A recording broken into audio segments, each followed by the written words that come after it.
जय हिंद, जय महाराष्ट्र। श्री धर्मेंद्र यादव जी, धर्मेंद्र यादव जी।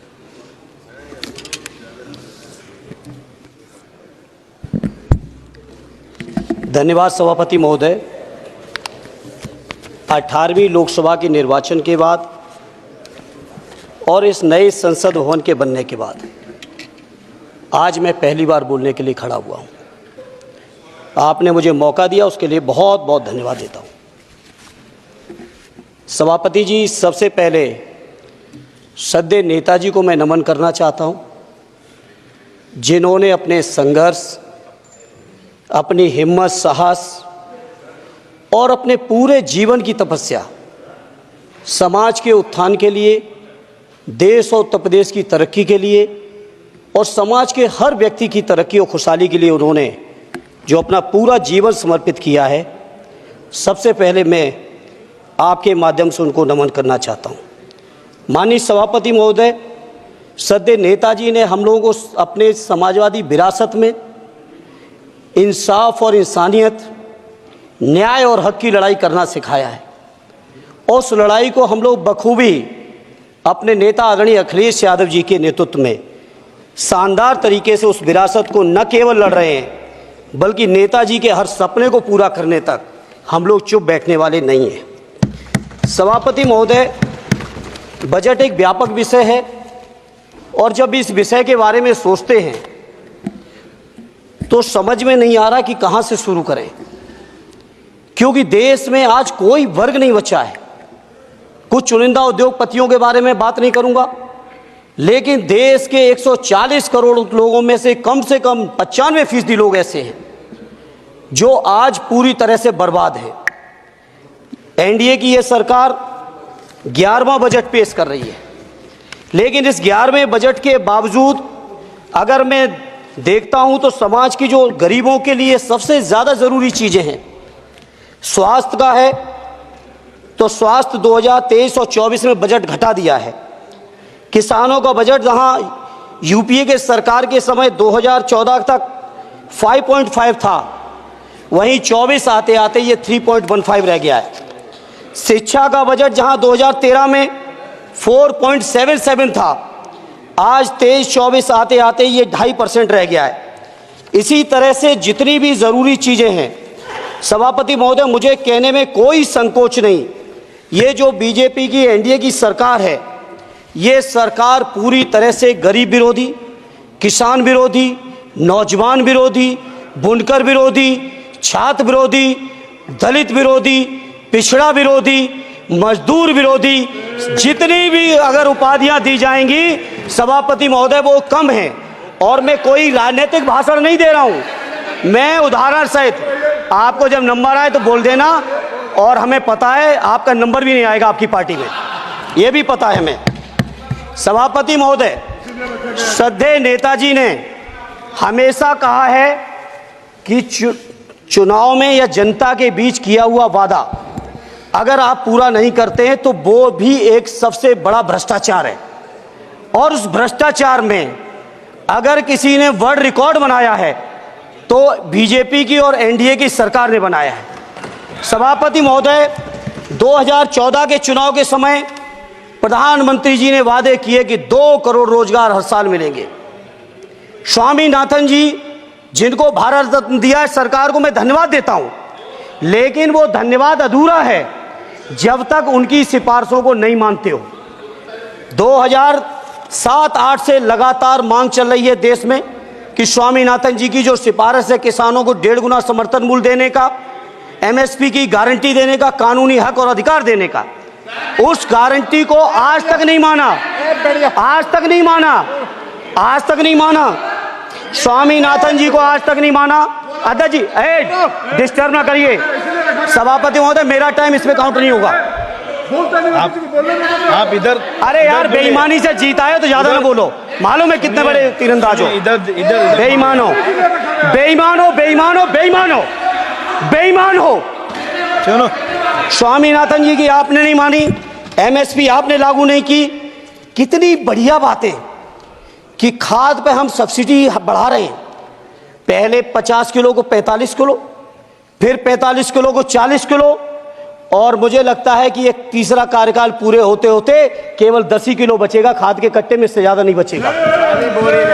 मंडी एक नहीं बनाई, आत्महत्या इतनी कर रहे हैं किसान। और किसान अगर अपनी एमएसपी की मांग करते हैं, हजारों किसान यहीं दिल्ली की सीमा पर मारे जाते हैं, और आप सोचते हो कि आपकी बात को कोई समझेगा नहीं। सभापति महोदय, नौजवानों को कितना गुमराह किया गया। नौजवानों से कह दिया गया हर साल 2 करोड़ रोजगार।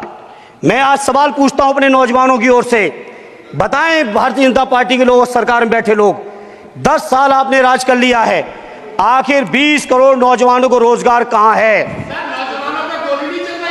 अरे छोड़िए यार, अबे कोई नोटिस नहीं लेता तुम्हें, छोड़ो कोई नोटिस नहीं लेगा तुम्हें। 20 करोड़ नौजवान के रोजगार का हिसाब कहां है? आज 11वें बजट में जब याद आई तो वो भी ट्रेनिंग की बात करते हो। मैं कहना चाहता हूं IIM, IIT के नौजवानों को रोजगार नहीं दे पा रहे हो। आप सोच रहे हो इंटर्नशिप के इस छोटे से सुगूफे से नौजवान खुश होंगे? देश के नौजवान खुश होने वाले नहीं है। सभापति महोदय, शिक्षा के मसले पर लगातार बजट घटाया जा रहा है, लगातार सरकारी शिक्षा कम की जा रही है, और ये बीजेपी की सरकार की लगातार प्रयास है कि नौजवान शिक्षित होंगे तो सवाल पूछेंगे। देश की JNU से लेके BHU से लेके MU से लेके जितने बड़े संस्थान हैं, सारे संस्थानों को बर्बाद कर दिया है। एक भी दलित, एक भी पिछड़े, कहीं आपका वाइस चांसलर नहीं है। लगातार जितने भी आपके professor, associate professor, assistant professor की नियुक्तियों में RSS का जब तक कोई फंडामेंटल कोर्स नहीं करेगा, बेसिक कोर्स, तब तक उसकी नियुक्ति नहीं होगी। आप क्या सोच रहे हो देश नहीं देख रहा है नौजवान? यूजीसी का बजट लगातार कम किया जा रहा है। मेरा खुला आरोप है इस सरकार पर कि ये सरकार शिक्षा को प्राइवेट करके, शिक्षा को मुट्ठी भर उद्योगपतियों के हाथों में देके, शिक्षा को चुनिंदा लोगों के हाथ में देके, देश के 140 करोड़, जिसमें मैं समझता हूं 90% लोग गरीब हैं, उन गरीबों के हाथों से शिक्षा को छीनने का ये जो आपकी सरकार षड्यंत्र कर रही है, इसके लिए हम लोग इस मौके पे विरोध करते हैं। लगातार फीस बढ़ा रहे हैं, शिक्षकों की कमी है, रोजगार आप दे नहीं पा रहे हो, सामाजिक असमानता। सभापति महोदय, 2014 में जिस समय सरकार बनी थी एनडीए की, उस समय देश की जितने भी जो आर्थिक चीजें थी, जो वेल्थ थी, उसमें पिछड़ों की हैसियत 17% थी, 17%, और आज 10 साल की एनडीए की सरकार के बाद पिछड़ों की आर्थिक हैसियत हो गई है केवल 9%।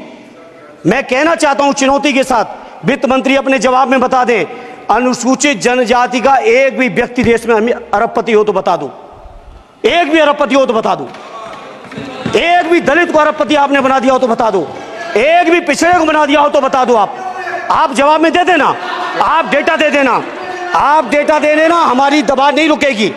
सभापति महोदय, जब बीजेपी की सरकार, जब बीजेपी के लोग विपक्ष में रहे तो ओपीएस की बातें किए। 10 साल से आप सत्ता चला रहे हो, 11वां बजट पेश कर रहे हो, पूरा देश आज ओपीएस के लिए, सरकारी कर्मचारी परेशान है, कहीं ओपीएस की चर्चा नहीं है, पुरानी पेंशन की कोई चर्चा नहीं है।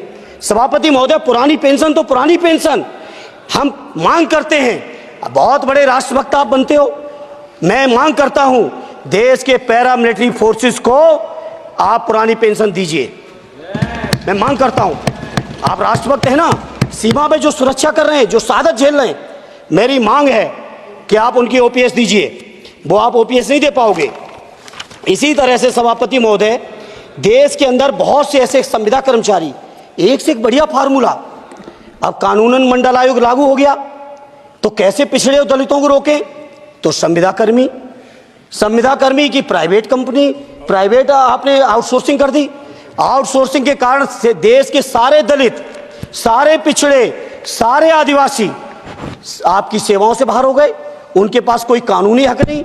तो ये जो आरक्षण को खत्म करने के तरह तरह के जो आप लोग षड्यंत्र अपना रहे हो, इस षड्यंत्रों को देश का जनमानस पूरी तरह से जान भी चुका है, पहचान भी चुका है, और इसीलिए उत्तर प्रदेश से तो आपको कर ही दिया है बाहर, देश से भी बाहर जल्दी करेंगे, और हमारे साथी मिलकर दूसरे प्रांतों से भी बाहर करेंगे।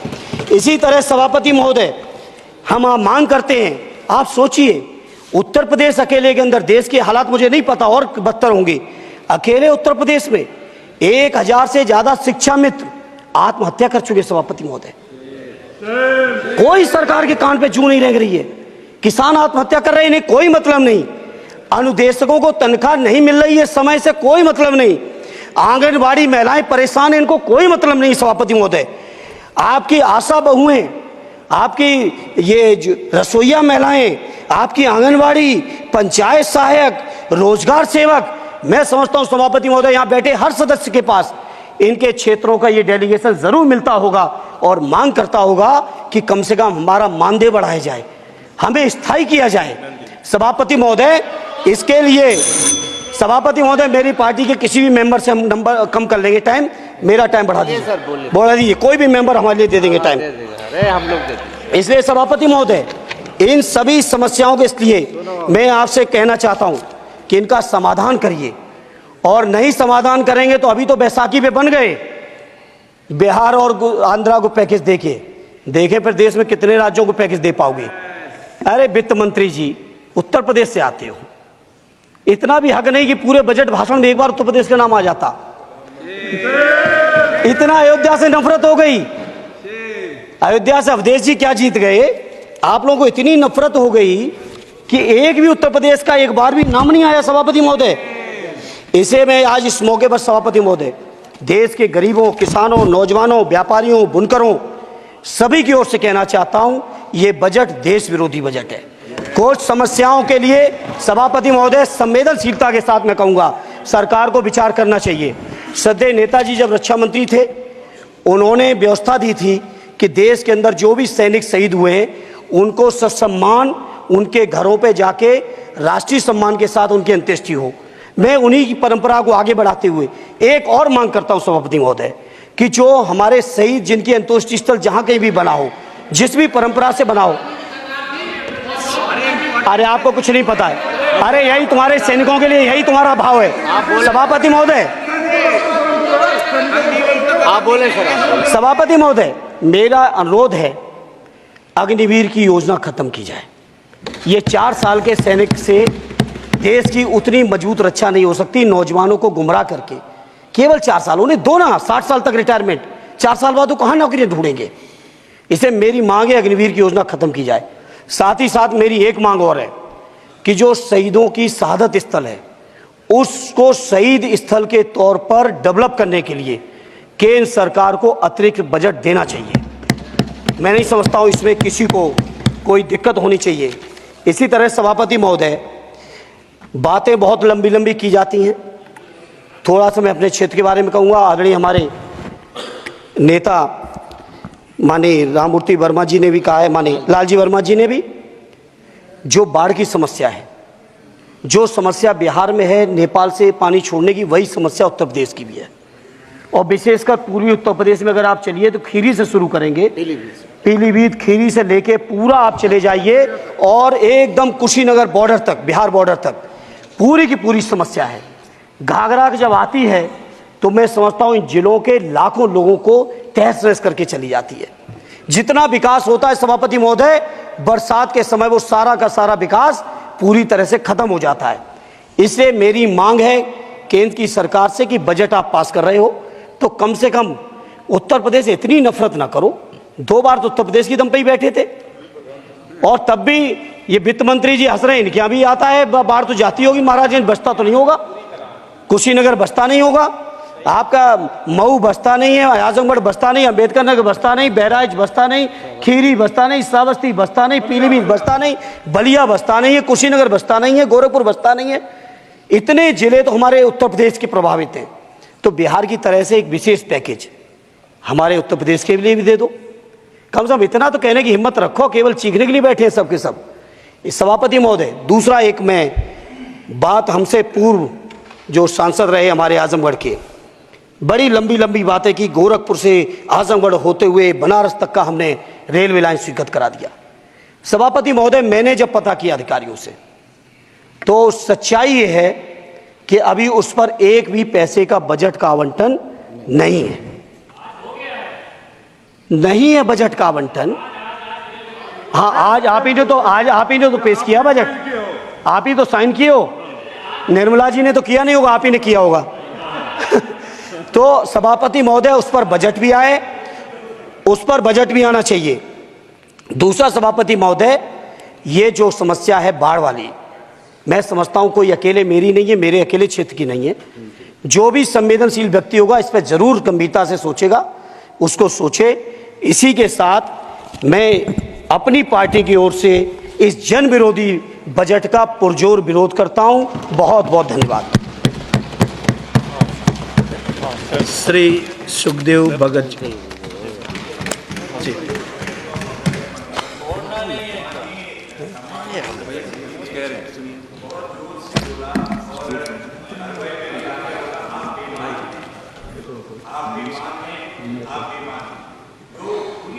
असंसदीय है मान्यवर, मेरा निवेदन रहेगा, वैसे तो भाषा शैली हमें सभी को ठीक करनी चाहिए, लेकिन ये अगर कहीं ये शब्द आ गया हो, अगर कहीं ये शब्द कार्रवाई में आ गया हो तो मान्यवर निवेदन है उसे हटा दिया जाना चाहिए। देख लेंगे।